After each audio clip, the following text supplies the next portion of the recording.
If you're a business owner, you better pay attention to this. According to Mark Cuban, there are only two types of companies, those that use AI and those that don't. There's only two types of companies in this world, Morgan, those who are great at AI and everybody else. If you don't know AI, you are going to fail. As we listen to the news media, read newspapers and magazines, and articles on the internet, it certainly can feel like AI is taking over. Is AI in fact taking over? Look at some of the stats. The AI market is expected to grow annually 37%. That's a huge figure. In 2024, the AI market value is expected to be over $300 billion.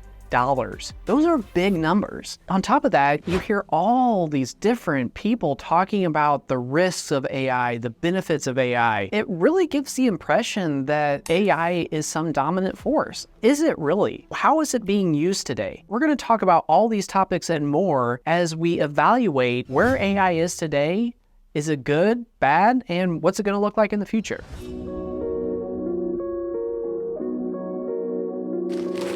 So how is AI being used today? Well, first off, I would like to make a distinction. In my mind, I consider AI to be different than automation. Automation at its heart is really just repeating a process or a set of processes identically over time and repeatedly. AI is a little bit different in that it will take a mixed level of inputs, different inputs that change, that are dynamic, evaluate those inputs, and then actually decide on or implement a course of action.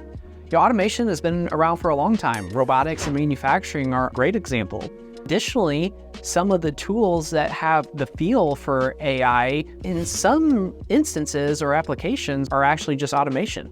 So I think chatbots are a great example. Tons of websites, a lot of them more consumer facing, you have these chatbots. Now, is that automation or is that AI? In my view, it can be hard to tell. It really depends on what's going on behind the scenes. Is the chatbot purely drawing from a defined list of answers based off of certain prompts? Or is the chatbot able to develop unique responses based off those inputs? Again, I think it depends on the application. In addition to chatbots though, AI is very prevalent in a few industries. For example, marketing and advertising.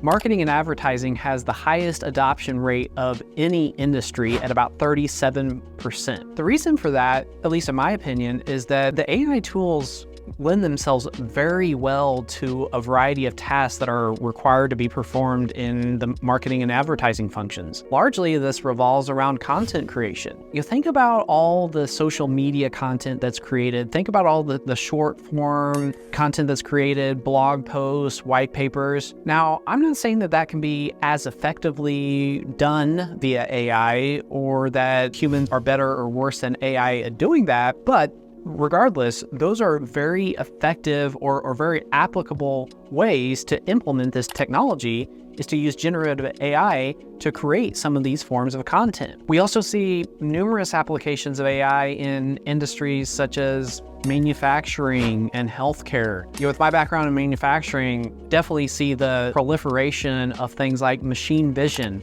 which allows a computer to analyze parts that have been produced to inspect for defects and whatnot. Sure, does that sound like it's just eliminating a human's job to perform that quality check? Yes and no. I mean, a lot of times there are certain features of a product that need to be included that a human simply can't check for. So this isn't about taking jobs. This is just about bringing quality to a whole other level. Another area where AI is being used a fair bit, and I think a lot of us would not feel comfortable about this, is by governments. Now, I think we all would agree that in terms of who's the greatest surveillance state, that a lot of people are going to say a country like China would be right at near the top of the list, if not at the very top. And there are some examples that really prove this. One is, have you heard about the jaywalking situation in China?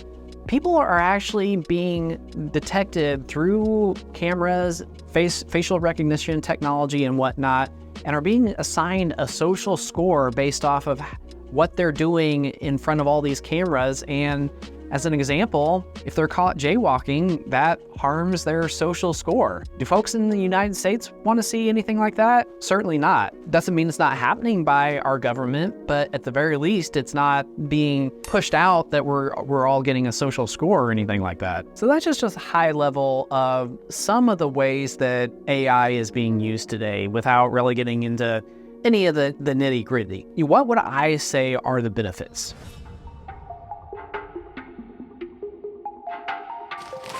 I really feel like AI can be used effectively as a force multiplier.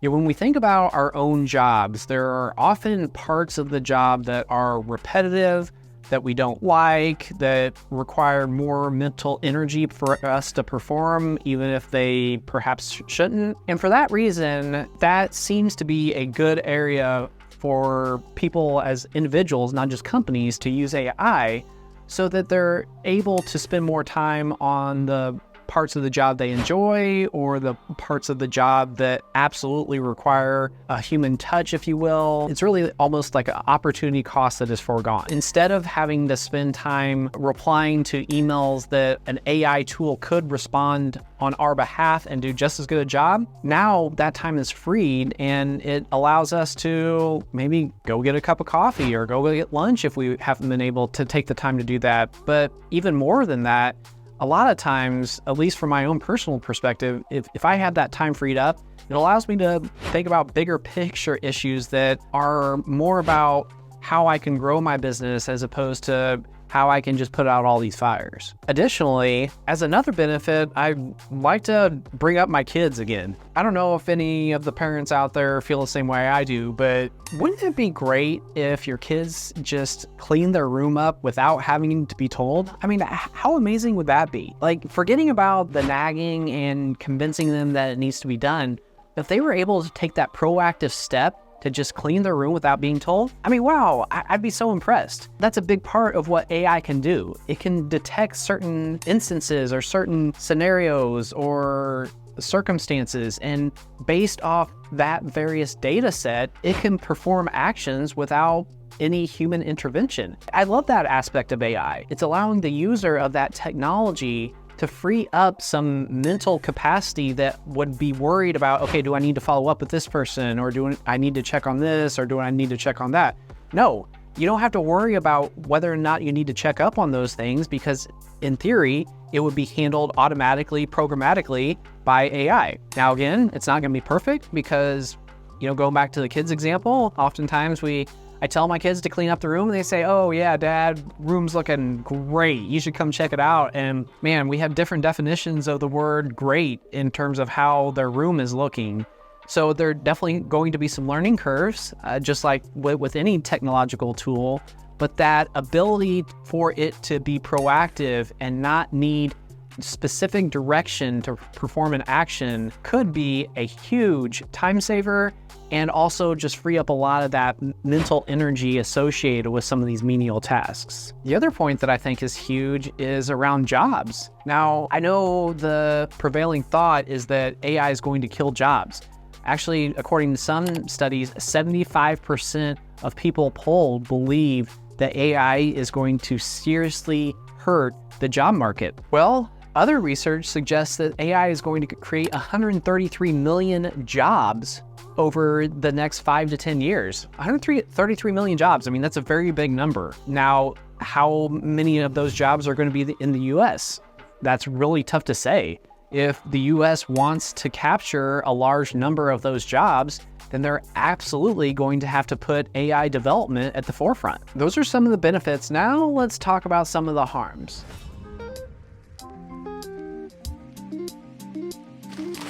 Now, I know a lot of people are worried about the evolution of AI to the point where we have sentient beings, thinking to Skynet and Terminator 2, Rise of the Machines, where the machines are taking over. Fortunately, not there yet. Is that a risk?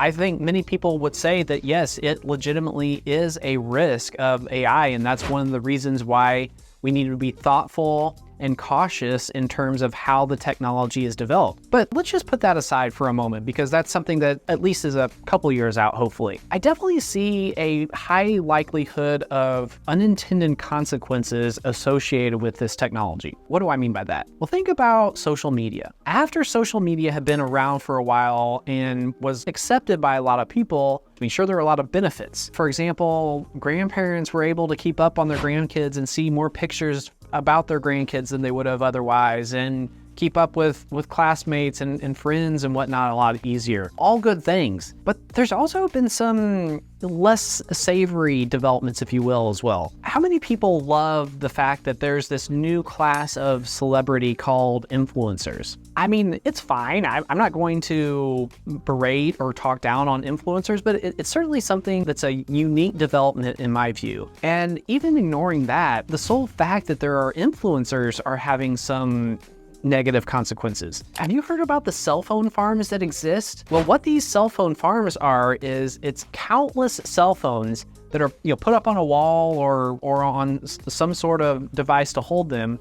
They're all plugged into one computer, and all they do is watch video, watch content, create tweets, comment on videos in order to drive engagement, watch time, subscribers, etc., to build the influencers and therefore help them, I guess, gain the algorithm so that more people are seeing that content. According to some estimates, up to 33% of internet traffic is through these cell phone farms or something similar. Up to a third of the internet traffic essentially is faked. It's not all because of this concept of influencers and whatnot, but building your online brand and building your personal brand or trying to become this influencer status is a big reason. And that's definitely an unintended consequence, I would say, of social media. So what's the unintended consequence of AI? I think it's too early to tell, and I'm not smart enough to foresee where the technology will take us. But it's just another example of how there will be some benefits that we expect, there will be some harms that we expect, but there are also going to be some benefits and harms that we don't expect. Getting outside of influencers who that's just not a world I will ever be in or anything along those lines. I personally have still been impacted by AI. My circumstance was much smaller. From time to time, we'll run some Google ads for my company, 4 Pillars Investors. Just so if people are searching for 4 Pillars or they're searching for private equity, the ad would pop up and they'd consider going to my site. Well, what happened is that for reasons unbeknownst to me, Google decided that my account should be suspended, essentially permanently. They said that I was causing a severe potential risk to users' well-being, including threats to even their safety. I'm just kind of at a loss here. 4 Pillars Investors, it's a private equity firm. The only thing you find on our website are just, stories about our portfolio companies. We're not asking for money. We're not asking for investment. We're not asking for your email. Certainly not asking for your social security number or anything like that. Really, it's largely an educational site, and it's almost comical that Google, through their AI tools, would flag my account as having the potential to cause harm to users and or a whole myriad of other awful sounding risks associated with my website. Really caught off guard. For me, it's really no big deal. Like I said, I don't even run ads all the time. It's just something, we do from time to time to try and get, web traffic up. But again, it's just without advertising, okay, I'll just, won't do it. No big deal. But for others, it's huge. I mean, their entire livelihood is driven by their ability to run ads to get people to come to their website so that they can, buy goods or buy services or whatever. I'm lucky, but there are definitely going to be countless others that are impacted by this AI tool unrightfully banning their account. In fact, there was a YouTube influencer, the algorithm changed or her account got flagged. She essentially lost all of her ability to produce any income because it was solely through YouTube and whatnot, and she was left destitute. The real sad part is that she actually went into the YouTube offices and threatened to kill some people, bringing a firearm with her. The real problem is that having an AI tool operate like it does, it's removing a human from the equation. If a real live human went and looked at my website, there's no possible way that anything that is happening on my website is a risk for users in any way. And possibly the same thing for the YouTube influencer. If an actual human had been able to involve him or herself in that situation, perhaps it could have been resolved, and the unfortunate circumstance of her going into the YouTube offices with a firearm would never have happened. But I think the likelihood of AI taking the place of humans in processes is really going to be negative whenever there isn't the ability to require that a human have intervention. So for example, I mean, it could be like in healthcare, you have certain ailments and whatnot, AI says, oh no, you're fine. And if you're not able to actually talk to a doctor to talk through your symptoms and whatnot, then if AI gets it wrong and you can't talk to a human, then you might be out of luck in terms of getting treatment. You know, those are the immediate risks and potential harms that I see from AI right away.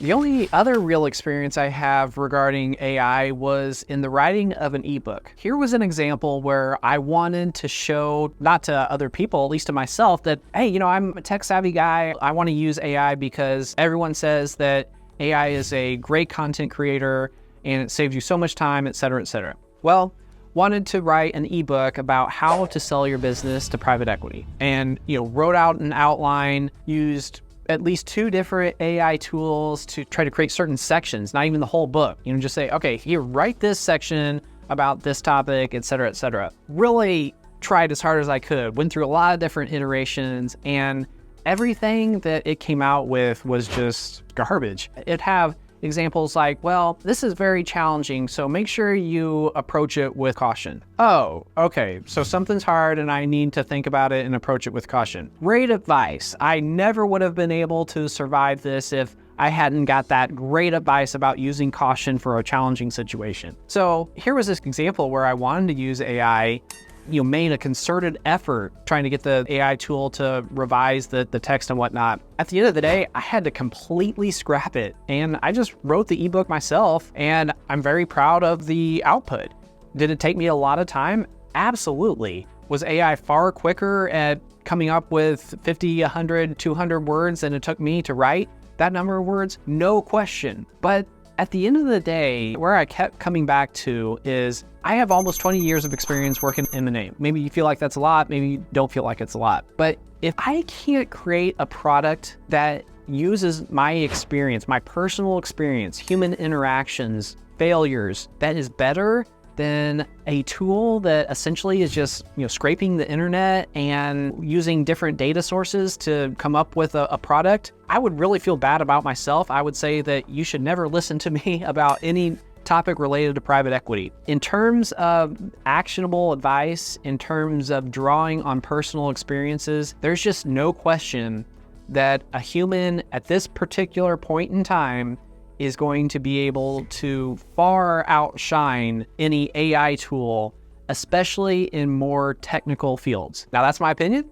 Probably not everyone will agree with me, but based off my personal experience writing about how to sell a business to private equity, humans far superior to AI at this particular point. So a lot of that's anecdotal. It's my personal opinion. I'm definitely biased. I don't know if I'm biased for AI, against AI, or just biased in ways that aren't immediately apparent. But what's your take? When you think about AI, how do you see yourself using the tool? Are you going to be resistant to it as another form of technology? Are you going to be resistant to it because of the potential harms?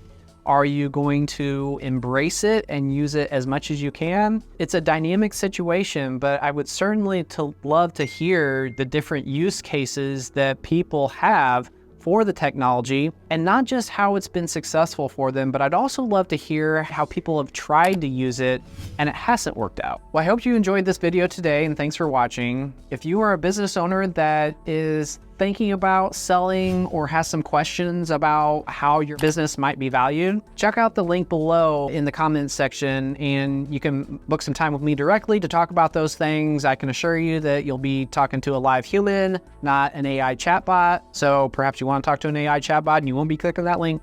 No, hopefully that's not the case. Regardless, always love to talk to business owners and would really appreciate the opportunity to do so.